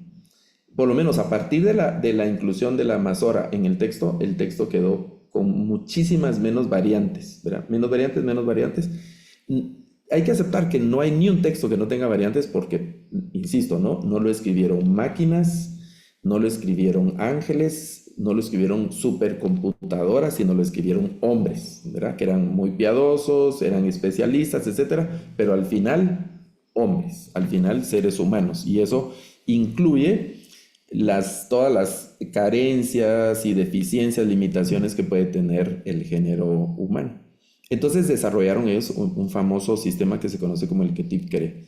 Estas son las palabras en hebreo. Ketiv significa así está escrito, y Kere se puede traducir como así se lea. Aunque está escrito de una forma, hay que leerlo de esta otra manera, de esta otra forma, ¿no? Entonces, por ejemplo, aquí observen, ese es el texto masorético, dice Hamishah, Efle, Sav, ¿verdad? Y 5, y luego hay una palabra que puede ser furúnculos, hemorroides o úlceras de oro, es lo que menciona. Entonces, en el texto aparece en una corrección al margen la sugerencia de lectura de Te-Joré, la palabra hebrea Te-Joré, que viene de Tejorim, que son como bultos, ¿verdad? Y hoy eso se traduce tumores, ¿verdad? Se traduce como tumores. Él tenía 5 tumores de oro, 5 tumores de oro. Pero la palabra que está siendo como corregida, con una lectura sugerida, es la palabra aquí, tumores. Entonces, en el texto aparece esta palabra, afle, que es lo que está escrito. Y la sugerencia de los masoretas es el tejoré, tejoré. Esa es la lectura. Entonces, ¿qué va a ocurrir? Lo que va a ocurrir es que uno va leyendo el texto y al llegar a esta palabra, puede ser, bueno, esas son palabras diferentes, entonces hay dos opciones de traducción. Se puede traducir, los masoretas, ellos decían, en lugar de leer esta, hay que leer esta. Esto está escrito, pero esto es lo que se debe leer, era lo que ellos decían, basados en su investigación, en diferentes cosas. Hoy lo que ocurre con las versiones es que al llegar a puntos como estos hay varias posibles traducciones dependiendo de la ruta que se siga. Algunos traducen el Ketiv, otros traducen el Kere. ¿Cómo se identifica eso? Bueno, eso se identifica porque aparece dentro de la Masora Parva. No, esa es la página de Génesis de la Biblia hebraica actual, ¿verdad? Esto no es ningún manuscrito. Esta es la Biblia hebraica moderna, digamos, ya computarizada. Pero de todas maneras, al margen, la Masora, así como vimos en el manuscrito que les mostré en la pantalla, las anotaciones están al margen. Ya no se altera el texto, ya no se cambia el texto. Aunque tuviera un error dentro del texto, ya no se altera el texto, sino que se corrige, digamos, o se sugiere una lectura variante en el margen y el texto se queda igual. Esta es la Masora pequeña, donde hay correcciones ortográficas, sugerencias de lectura y así, que aparecen aquí mismo en la página. Luego hay otra sección que se conoce como la Masora grande. Esta incluye ya más comentarios. Aquí sí hay un tema de discusiones que pueden ser filosóficas, litúrgicas, etc. Pero ya no están dentro del texto, sino que es un material aparte, como otros libros, digamos, aparte de la Masora grande, en la Masora grande. Y poco tiene que ver con la traducción. Estas son más discusiones de índole devocional, les decía, filosófico y así, de la Masora grande. Historia, tradiciones y cosas que pues tienen algún sentido, pero para el tema de la traducción, muy poco. Eso es la Masora, bueno, voy a regresar. Esta es la Masora Parva o la Masora pequeña, esta es la Masora grande. Y se dice grande porque aunque aquí la sección es pequeña, realmente esos numeritos que ustedes miran ahí son referencia al artículo. Es decir, aquí Masora grande 722. Hay que ir a buscar a la Masora 722 y ahí está todo el desarrollo. Por eso se llama grande, porque es mucho más voluminosa. Y la Masora pequeña está anotada toda aquí. Aquí no nos refiere a ningún otro lugar, sino que aquí está todo lo que tenían que comentar. Esta es la Masora pequeña. Y luego la Masora grande, que aparece aquí en el texto, ¿verdad? Y por último, de las Masoras está la Masora Sofit o final. Y lo que ocurre es que en diferentes secciones los escribas tomaron un conteo de palabras que debía tener. La Torá debe tener este número de palabras, 25,000 y algo, ¿verdad? El número de palabras la Torá. Y entonces al finalizar una copia se contaba, esos son los métodos de control de calidad. Se contaba y si tenía, tiene un poco más, ¿verdad? Pero si tenía en hebreo, debía tener la misma cantidad de palabras, la misma cantidad de palabras. Y entonces si un manuscrito no coincidía, pues también desarrollaron formas para poder corregir o desechar el manuscrito, si era muy dramática la diferencia. Eso se llama la Masora final, la Masora final. Actualmente en las Biblias hebreas hay otra sección que es la sección del aparato crítico, así se llama. En esta sección aparecen las lecturas de otros manuscritos, de otros textos. Por ejemplo, este texto que está aquí, voy a regresar una lámina. Aquí podemos verlo. El texto hebreo, que es en la Biblia hebraica actual, es la parte principal, que tiene como más presentación, es la parte principal.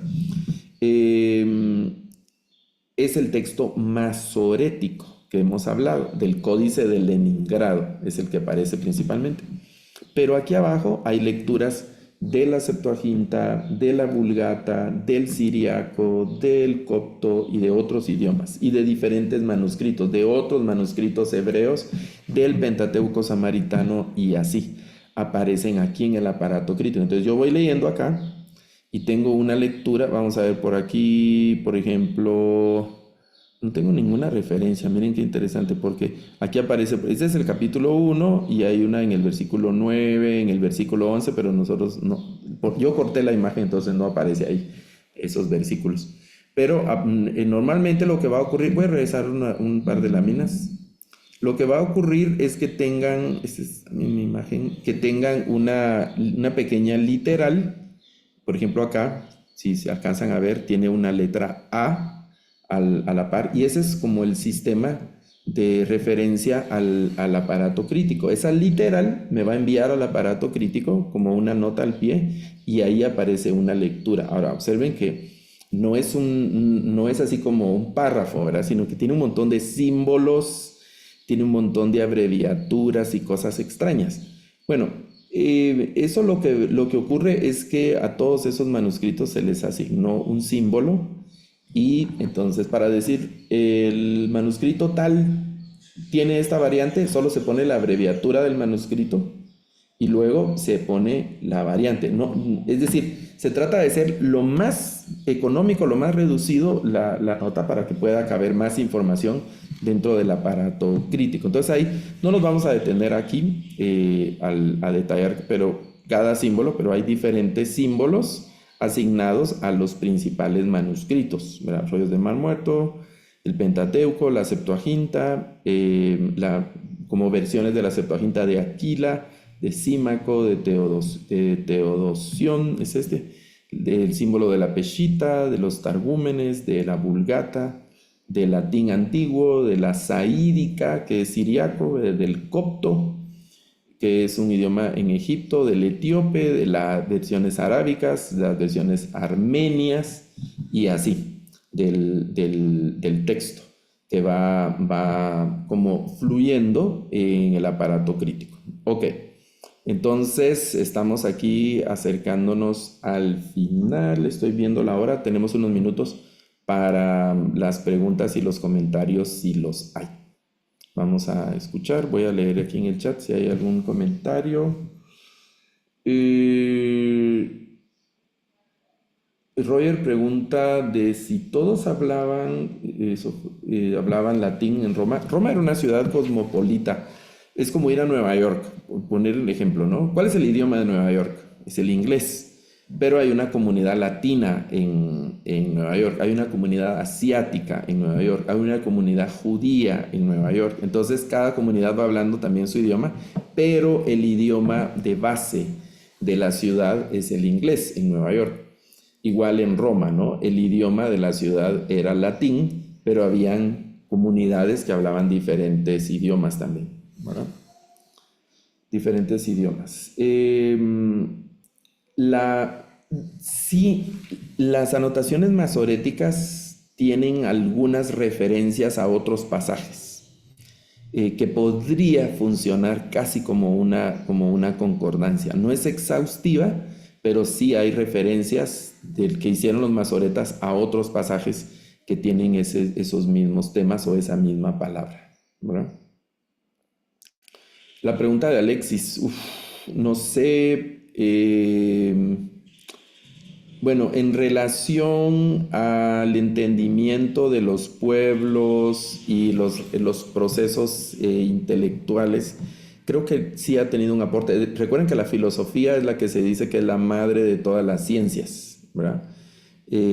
Así se dice, y no sería la diferencia con el tema de las traducciones por diferentes razones. Ahora, que una traducción esté alineada al pensamiento aristotélico, platónico, neoplatónico, y así, ese es otro tema, ¿no? Que creo yo que no ocurre, aunque cada traductor también tiene como una tendencia teológica, filosófica. Incluso hoy hay una palabra que a algunos asusta, pero no solo sería teológica, filosófica, sino incluso ideológica, que puede aparecer en el texto bíblico. Las presiones ideológicas de identidad de género, las ideologías sociopolíticas de los últimos 50 años, siempre van a ejercer presión en toda la actividad humana, y las traducciones bíblicas, recuerden, no son actividades angelicales, ¿verdad? Sino son parte de las actividades humanas.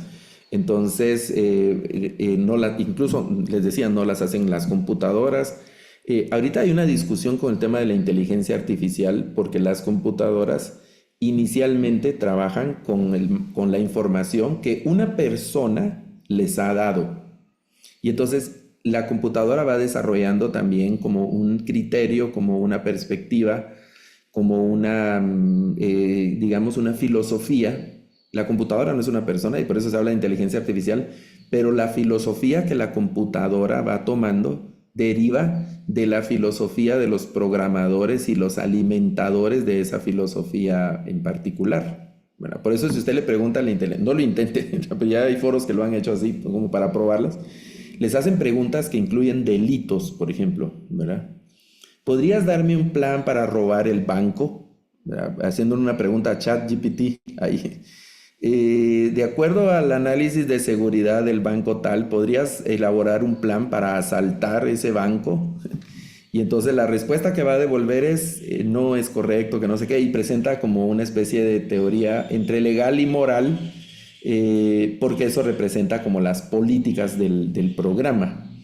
Y esas políticas derivan de la ideología que los que están detrás de la inteligencia artificial, que finalmente son personas, van a poner. Entonces las traducciones no es la excepción. Siempre va a haber una presión porque los traductores son personas y van a tener una filosofía en particular, van a tener una tendencia sociopolítica en particular, y van a tener probablemente en algún momento alguna idea o algún concepto, alguna opinión de las ideologías, de estas ideologías modernas, ¿verdad? Eso puede ocurrir. ¿Está bien? Entonces les escucho. Si hay alguna en el chat, ya no tengo alguna respuesta pendiente, creo yo. Y si no hay ninguna pregunta, entonces Juan Manuel, le escuchamos. Sí, maestro. Mi consulta es, bueno, tengo una duda respecto a bueno, yo he entendido según la clase que las traducciones pues es llevar de un idioma a otro idioma. En este Ujú. caso, he podido ver el tema de la Septuaginta, ¿no? Que se tradujo pues del idioma original, que es el hebreo al griego. Y pastor, y el tema de la Septuaginta no sería traducción, ¿verdad? Así como el Pentateuco samaritano. ¿Eso qué serían? Esa es mi consulta, tengo una duda ahí media rara. El Pentateuco samaritano parece ser digamos, como una escritura que recoge tradiciones orales. Parece ser original. Hay algunas teorías, ¿no? Y no hay finalmente como una, ¿qué se dice? Certeza de lo que se dice. Porque una tendencia es que sean una copia adaptada de escrituras que ya se tenían cuando el reino estuvo unificado. Y la otra es que ellos hayan recogido las tradiciones orales y que hayan redactado sus propios textos, como de la nada, digamos, ¿verdad? Yo me inclino más por la primera parte, donde tomaron textos que ya existían en su momento y que los adaptaron a su contexto, al contexto, porque hay un fuerte paralelismo con el Pentateuco hebreo, digamos, ¿verdad? De esa parte. Entonces, en ese caso no sería traducción, en el caso del Pentateuco samaritano, sino que sería solo una adaptación, que era lo que les decía de las Biblias, que yo no recomiendo, bueno, por un tema de curiosidad y de confirmación, pues búsquelas. Hay una Biblia que se llama la Biblia Kadosh, que es una Biblia que escribió un personaje que él en su propia página web dice que él obtuvo la información de internet y él no conoce nada o tal vez ahora conoce algo, pero él no sabe de idiomas originales ni nada de eso, sino que él investigó en internet y así hizo su Biblia. No podemos llamarla traducción, sería como una especie de adaptación. Que él trabajó, probablemente consiguió Biblias en español por ahí, otra por allá, y le agregó su propio color, sabor, porque es una Biblia muy rara, incluso ya en su Biblia quita libros del Nuevo Testamento, agrega partes del libro del Mormón, y es decir, no es absolutamente una Biblia recomendable como para decir, voy a estudiar esta Biblia y tomar criterios teológicos a partir de ahí. En ese listado está la Biblia Kadosh, hay otra Biblia, un Nuevo Testamento que se llama el Nuevo Testamento, el Código Real, un poco la Biblia, la traducción del Nuevo Mundo, que son las traducciones que usan los testigos de Jehová a diferentes idiomas. Y entonces no se puede hablar tanto de traducciones, sino como de adaptaciones, que eso sería el caso del Pentateuco samaritano. Ahora, la Septuaginta es una traducción porque son dos idiomas diferentes, muy diferentes, el hebreo y el griego. El griego se parece más al español. Nosotros con el griego tenemos cierta familiaridad, con el hebreo nada, ¿verdad? Entonces, traducir del hebreo al español es una tarea muy fuerte, y que tengamos la Biblia en español, buenas Biblias en español, es una tarea de verdad que debemos de respetar y valorar. ¿Verdad? ¿Está bien? Bueno, señores y señoras. Maestro. Sí. Sí, Juan Manuel, le escuchamos. Tenemos unos minutos aún. No, pastor, disculpe, se levantó. Bueno. Entonces vamos a vernos en la siguiente semana. Ya la siguiente semana solo tenemos un periodo. Vamos a avanzar con este tema. Así que bendiciones, un gran gusto siempre. Y Bendiciones. con la ayuda del Señor nos vemos el siguiente sábado. Muchas gracias. Buen fin de semana para todos. No olviden marcar sus Igualmente, hermana, asistencias. que tenga muchas Un bendiciones. abrazo, profesor. Todos. Fin de semana. Gracias, profesor. Gracias, excelente clase. Bendiciones. Gracias. Bendiciones. Bendiciones, hasta luego.